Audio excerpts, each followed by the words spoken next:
of you don't know, but in 2001, 2002, I stopped acting. I left the industry. I moved to London because it was a very dark period in my life. Like I said, I had these issues and, I just fell out with some friends I considered family. And I just gave up acting for a while. I needed to get out of, just leave that space for a minute. And then I moved to London and I gave up stardom. And then, you won't believe it. This is something I've never told people before. But while in London, I was trying to make ends meet. I started working in a care home as a caregiver for adults with special needs.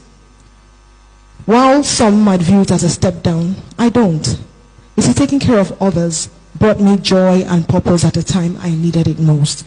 Because remember, I took care of my mother and my father when they were ill, because I was alone with them. And when I say taking care of, I'm talking about really taking care of. Because you see, when you get really ill, sometimes you become incontinent. So I took care of them at that level. So it was a no-brainer for me. My mother, my rock, my support system died.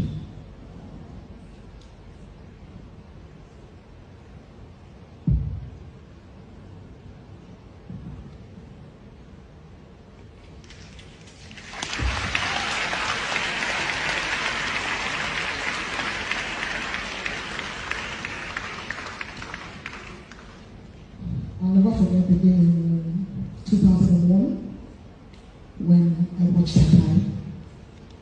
I held her in my arms, my older brother and my father. We watched her die when she slipped away. It's something that never really leaves you. I mean, she died in 2001, but just, I think about a week ago, I still thought about her, and the tears came again. It never leaves you, to be honest. You get stronger, it gets better, but it never leaves. Well, it was just unbearable for me because for me, I felt like she was supposed to be here celebrating with me, watching me chase my dreams. I mean, she was part of this process, She made sure each time I go to school and come back, I'll do my homework and then she'll prepare me for children's variety programs where I go to perform during the weekends. So she was very, very instrumental to who I am today, And then after that, I was in a bad place. I felt like there was no reason to keep going on, I remember being on the plane, going back to Lagos after she had passed, but she passed in my state where I'm from, Imo State. And then we'll have to go to Lagos and, get necessary things to come back and plan the burial. Now, I remember being on that plane, and to be honest, it was such a turbulent flight, but I did not flinch because I wanted it to crash. I was praying that I want this plane to crash so I can see my mother and be with my mother again. That's how I felt, And then it's a very empty feeling anyway. Now, you see, I'm the youngest in my family, and while I was still in secondary school, my older siblings had all moved back to the UK because they were all born there. I was only one born in Nigeria. Anyway, that's a story for another day. After our mother's funeral, we all returned back to their lives abroad. Then life for me took a turn for the worse, both emotionally and financially. My father's health declined because, when a couple, when they're very close and one dies, it affects the other one. I think my father actually stopped living within my mother died. So he became ill, his health declined, and then, my siblings managed to move back to the UK, and I was now all alone in Nigeria. I found myself losing faith in the slow growth of Hollywood, waiting months between jobs felt like an eternity. And then I lost some people whom I thought were friends, very close friends. In fact, some friends I considered family. It was just a very turbulent time in my life. I don't want to dwell too much on that period, but it led me to hitting rock bottom in Lagos. And when I say rock bottom, I mean rock bottom. I became homeless. I was squatting with people for a stretch. And when I say squatting, I'm talking about 3-4 people in the room. It was a friend's space, and I was staying there, Tuesday your friends wisely is one advice I always give to young girls in my industry.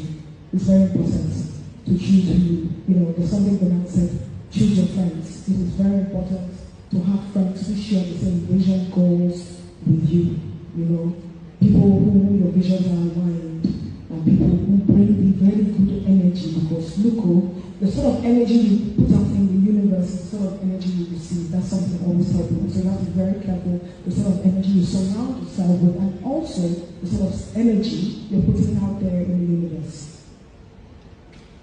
Well, eventually my siblings found a way to get me out of Nigeria. Then I lived with my brother and his family for a while in London. And gradually I started getting myself together. Now, during that process, I put my dreams of stardom on hold. Many of you don't know, but in 2001, 2002, I stopped acting. I left the industry.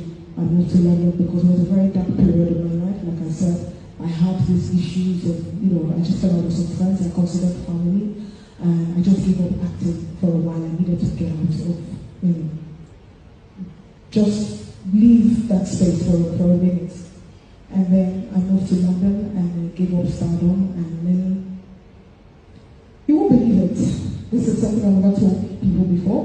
But while in London I was trying to make ends meet, I started working in a care home as a caregiver for adults with special needs. While some might view it as a step down, I don't. You see, taking care of others brought me joy and purpose at the time I needed it most. Because remember, I took care of my mother and my father when they were ill, because I was alone with them.